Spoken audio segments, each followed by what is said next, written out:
Hey, hey, comic book friends, it's Sleepy Reader, aka Damien. Happy New Year. This is a New Year's comic haul. This cat that is maybe displaying more than she should. Whoa, I didn't realize that. She is our birthday cat. We adopted her a few days before Christmas. Her name is Millie. My daughter named her. She's my daughter's new best friend. She's a people person, a people cat. A little bit too much.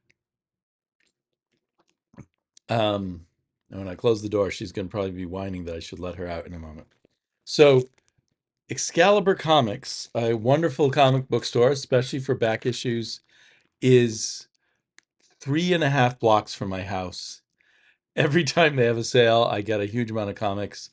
I was relatively restrained this time around. They had a 50% off back issue sale. Um, You may remember a while back they had a epic 75% off back issue sale. I think they were having some economic problems at the time. But I guess they're doing better now. But they just a couple times a year, so I always know it's going to happen again. They have these 50% off sales off of back issues. And I was quite busy, so I didn't end up going till the last day of the sale, which was the first of the year. So I picked up kind of a big chunk for a relatively small amount of money of comics that are mostly kind of just things I want, but are not a big deal. Like it would have been nice if I could have picked up some big comics, I suppose, or expensive comics to me that I want. But anyway, I'm still really happy with what I got. Except it's now what the 5th of January. I haven't looked at them since I picked them up. I've been so busy, so I thought I'd look at them with you. So just take them in chunks. I got some adventure comics from the Superboy and Legion of Superheroes era, just with covers that look like they'd be fun stories. I buy these to read them. So I guess this was one of the more expensive ones at 450 at 50% off. Um, One of the weird things about Excalibur is they do not put backing boards on most of their back issues unless they're really expensive ones. And I think that used to be a normal thing to do, Excalibur, but I think it's become less common. Now most back issues, I think, come with a backing board. But Excalibur's been around forever and they still do things the old way. Um, so really what a bag does, a board helps really protect a comic, I think. What a bag mostly does is keep you from leafing through it. They do allow you to open them up, but I haven't opened these up. Let's take a look inside of some of them because that's my favorite thing, the insides. This was cheap, I guess, because someone named Walling wrote their name at the top of the cover, which is fine by me. There's no water damage or anything. That's my big bugaboo. Um, but $2 is just a reader's copy. It kind of has that Jack Abel look. I don't know if is this in my Treasury edition too. It looks like a bit. It may be a Jack Abel over Kurt Swan or something. I don't see credits. Yeah, no credits. I wonder if it's Jim Shooter era. Anyway, I guess I can look all this up on Mike's Amazing Comics. This one, number 377, I would be pretty sure that that's a Neil Adams cover. Did the Neil Adams ever do interiors of Legion of Superheroes? Not to my knowledge. I hate tape. I hate tape so much. Um, so I paid 250 for this.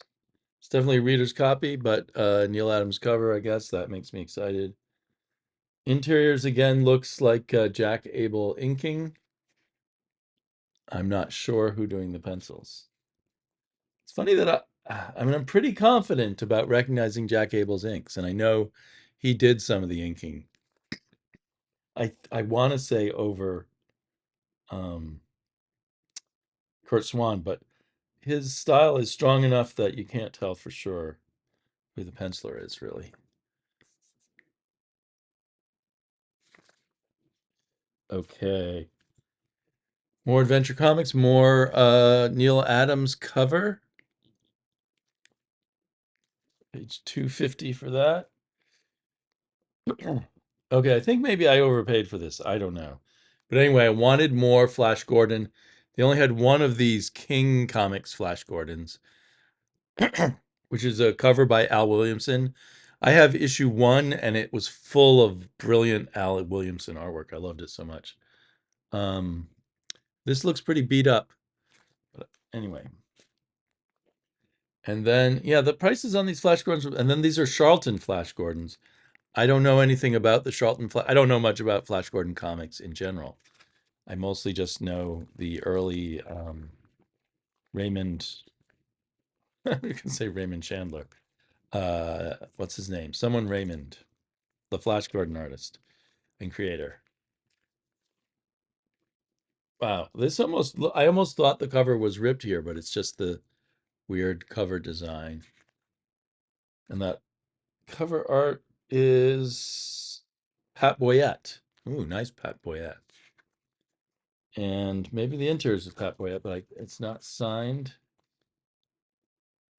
That art style looks familiar. It's almost like simplified Bernie Wrightston. I can't be. Who did that art? Wow, that's nice though. It's sort of, as Bernie Wrightston it's sort of like a crude Frazetta-esque artwork. Who would that be? And then the back, that looks like maybe is this a reprint of a Steve Ditko story or something? I hate it when it has this typed in lettering. Oh, and what's back here? Some very interesting looking artwork. Sorry for the Pat Boyette artwork.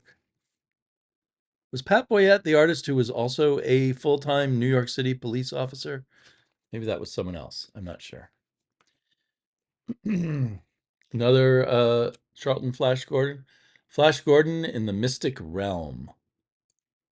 I'm gonna open up that too. I'm just very curious about Old Flash. It also has that sense of a. Is this Pat Boyette again on the cover? I'm guessing it probably is. Sense of a funny design to the cover. See with that white up there, as if it kind of, I don't know, is flowing off on and off the page. Pat Boyette. Just says editor San Gentile. Gentile? uh, Art Pat Boyette. But looks nice. I need to learn more about Pat Boyette. He's a very good artist. What else have we got back here? Some stuff without credits on it. Anyway, I'm pretty excited about this. I don't know how I just ignored all these Flash Gordon comics all these years. I Alex Raymond. I have some Alex Raymond books, and I used to constantly take hardback Alex Raymond volumes out of the library back in the days when I never thought I'd ever own hardbacks of graphic novels and stuff. But Alex Raymond was amazing. Again, editor Sam Gentile, art Pat Boyette. Did Pat Boyette also write, or did Sam Gentile do the writing, or is the writer just not worth mentioning?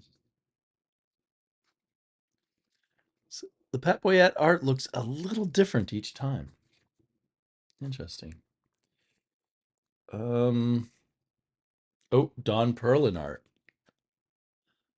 I haven't always liked Don Perlin, like doing the Defenders and things like that, but he seems a good match for a story like this. That looks pretty good, and I like the layouts. The layouts seem a little fancier. Is that still Don Perlin? I'm not sure.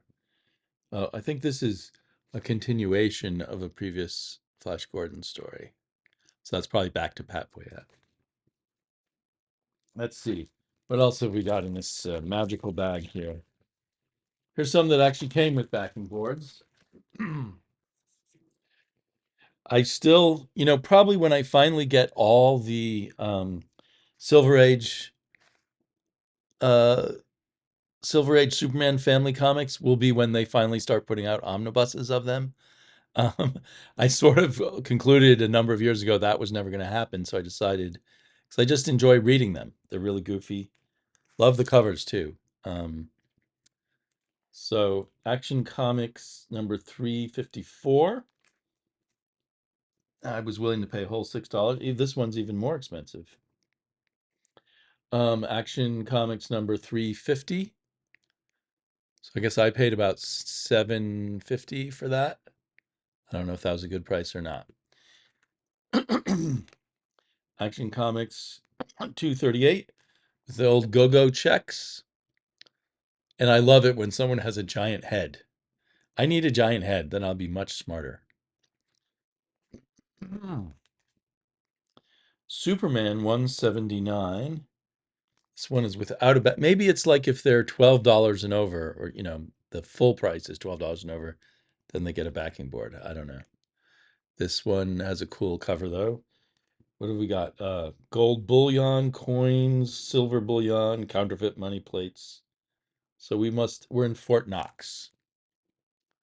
And Superman is turning evil, of course, as he so often does.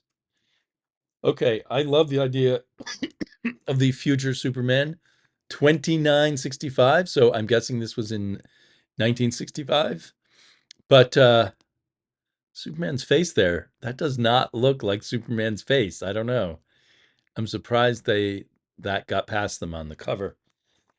Because I know they were very picky about what Superman's face would look like, right? They would redraw Jack Kirby's faces a few years later. If this is 1965 and Kirby was there in 1970, I guess, or 69, 70. Let's see what the artwork looks like on the inside. His secret identity is Clark Kent, T5477, reporter for the Daily Interplanetary News. The way news reporting is going, they probably be paying him 1 cent a word there in the future. Okay, that's your standard Kurt Swan looking Superman, I think. Let's see. I wonder if the future one is the second story. No credits, of course. Superman of 2965, number one of a new series. I wonder if they continued this future Superman series. I guess he looks a little different. And in this profile picture, he looks like he does on the cover. Yeah, I wonder, is that Kurt Swan or is that someone else? I'd almost guess it's like Schaffenberger or someone. Or maybe they just his hair's a little different. Maybe they just decided to make his face a little different.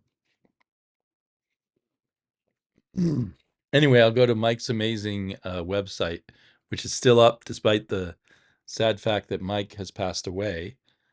Which you go and you use a website, and it's called Mike's amazing website, but I just didn't think about the Mike who was doing all that work. Oh, more adventure comics with Superboy and the Super Legion, Legion of Superheroes, and of course Roman slave drivers. Of course, Roman slave drivers in the future, or did they go in the past? That's a King's Ransom in gems right there. The space Stala, the super Stalag of space. Looks like fun. And that book for some reason cost me $15. Well, $7.50. But maybe, I don't know. Maybe just because they put a board on it. Let's see, what else have we got here? My asthma is lingering on. Okay, for whatever reason, I've decided I want all the various DC Shadows miniseries. So I forgotten that Howard Chaykin did one. Not a huge Howard Chaykin fan, but at least of his art style. But it looks like he wrote and drew it. And I'd be curious to see. This is from 1986. Could be good. I mean, there's something old-fashioned about Howard Chaykin's artwork, so it might be good. So I think it's a four-issue series. That says last of four issues. So I got the last two issues of the series. That's a nice cover. So I've got to dig up the first two. Now, often getting these bargains leads me to eventually give up on finding the issues to fill in at my local shops and finally going to mycomicshop.com and using them to fill in issues, which are reasonably priced, but more expensive than these sales. Okay, this is a really cool cover. I'm not sure. Is that, it might be, my gut says Ditko, but I'm not 100% sure. Ghostly Haunts. Does it mean it's a reprint if it's a 20 center from Charleton? Anyway, I paid $2.50 for it. A Little Witchcraft. It looks in nice shape. And then this is weird. Skywald Comics. I get that confused. There's there's Atlas Sky. Is it what, Atlas Skywald or something else? Um, this one has some problems, and I'm assuming it's going to be reprints of Golden Age Jungle comics that someone got a hold of. But let's just see. It's got kind of a nice looking cover that almost, yeah, but I see various artist styles in this cover. Like something about this woman makes me think Neil Adams, but the rest of it doesn't make me think that. Featuring Zangar as opposed to Khazar Zangar. Whoa, this is in really bad shape, and I'm seeing some mold there. So this may or may not uh, be good to keep around. There isn't too much mold. The art looks kind of, modern for the time when it came out. So I guess it's not all reprints. Although that looks old. Jungle Vengeance. Why do I want to think that Skywald, there's Jojo the Congo. Okay, let's do a Tarzan ripoff and call him Jojo. Mojo Jojo. Yeah, so I think it's got one new story and then some reprints. And the art in the newer story the style just rings a slight bell in my head, but I can't quite place it. Is it signed and I missed it? This was published in 1971. 1971, Skywald. Or did Skywald mostly do black and white magazines? Is that Skywald? I don't know. I am confused.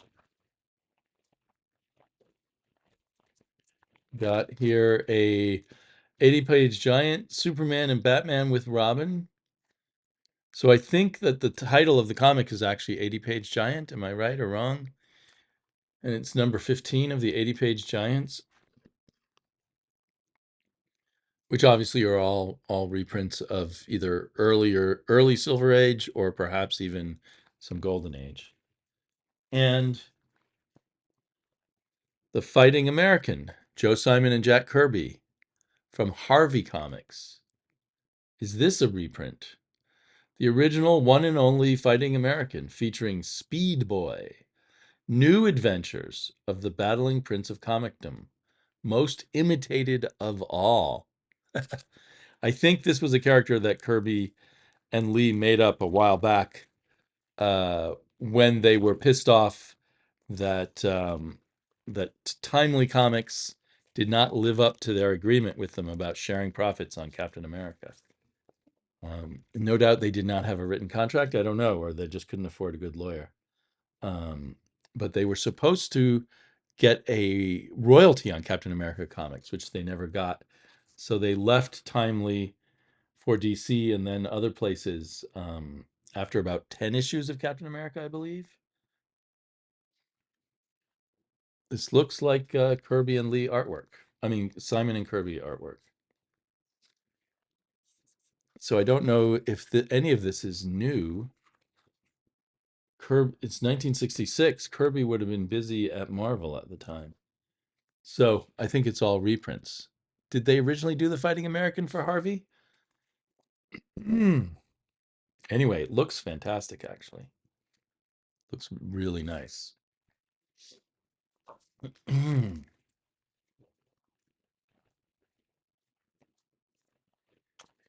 then I picked up a bunch of Gold Key, Brothers of the Spear,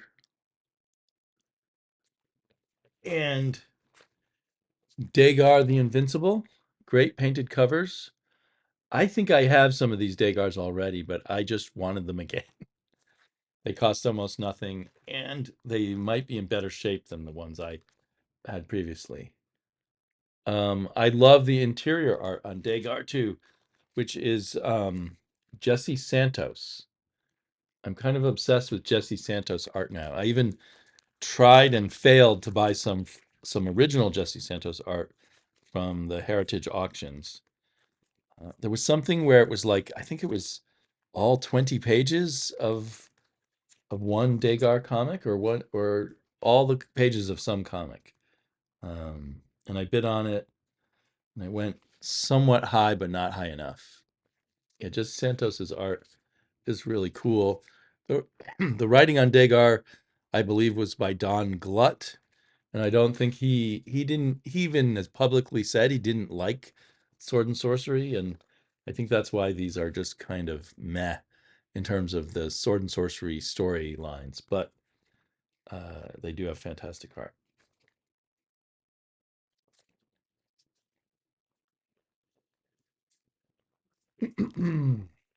Another cool cover.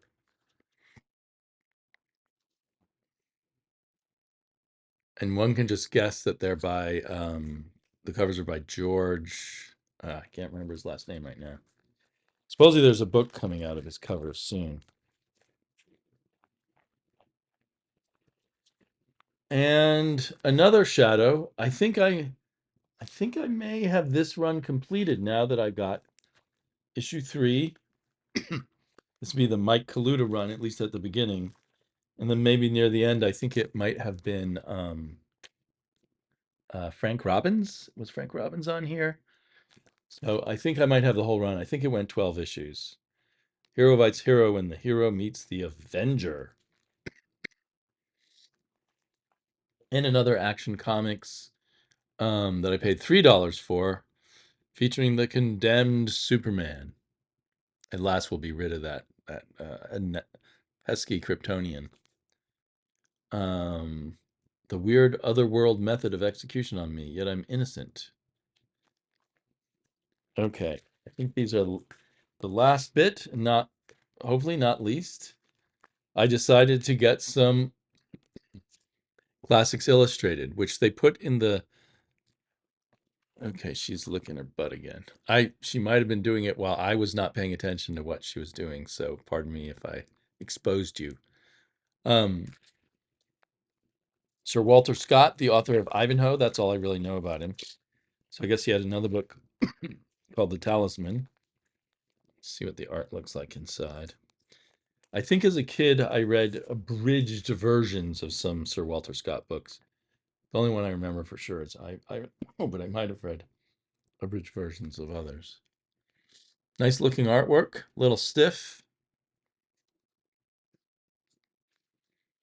And of course, they try to pack whole novels into just a sort of fat, double-sized comic. So I'm sure that always has its limitations. I get the sense of maybe the Crusades are involved here, which, sounded glorious, but was really a horrible time in history, I think. Then we got Arthur Conan Doyle. Didn't realize he did some of these Knights in Shining Armor comics, The White Company. Arthur Conan Doyle, of course, being the famous author of Sherlock Holmes. And I knew he did some science fiction novels, but I did not know he did. This looks like very similar artwork. Very dialogue heavy. Oh, look at that. Big battle scene. Sweet.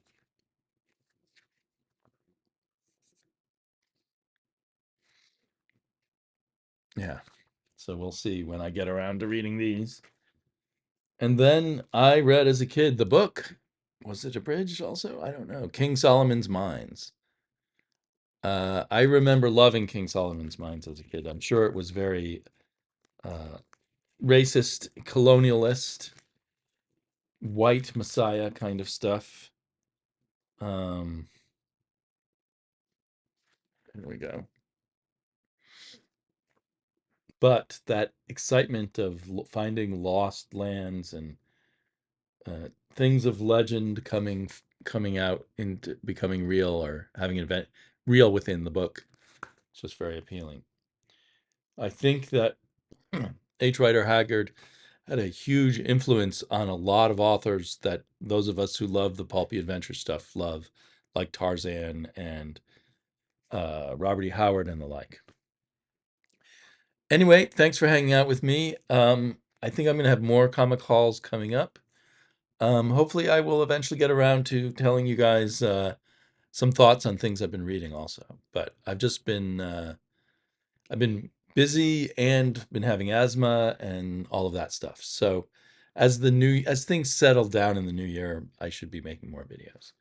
Talk to y'all later.